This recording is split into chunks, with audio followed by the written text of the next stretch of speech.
Welcome to this step-by-step guide on defining a research problem in your PhD journey. A well-defined research problem is the foundation of any successful research project.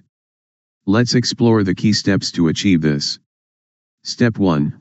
Identify broad research area. The first step is to identify your broad research area.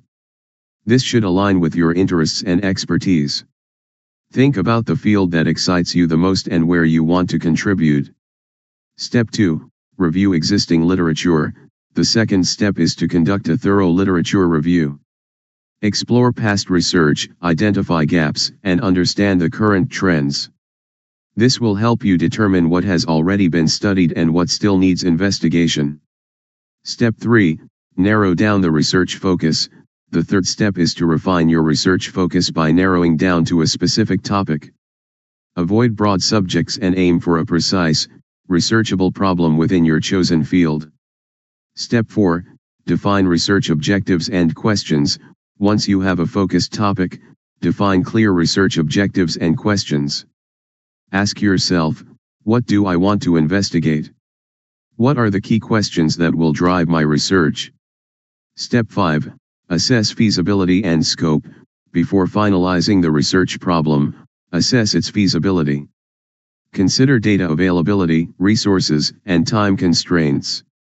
Ensure your study is practical and achievable within your PhD timeline. Step 6.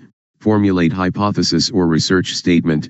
Now, formulate a hypothesis or a research statement. Clearly define the problem, key variables, and the expected outcomes. This statement will serve as the backbone of your study. Step 7. Justify research significance. Why is this research important? Justify its significance by explaining how it contributes to knowledge, solves a real-world problem, or benefits a particular industry or society. Step 8.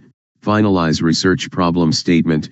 Finally, refine and finalize your research problem statement. It should be clear, specific, and researchable. Ensure that it aligns with academic and practical relevance. And that's it. By following these steps, you can define a strong research problem for your PhD. If you found this guide helpful, don't forget to like, share, and subscribe for more research tips. Happy researching! Thank you for watching.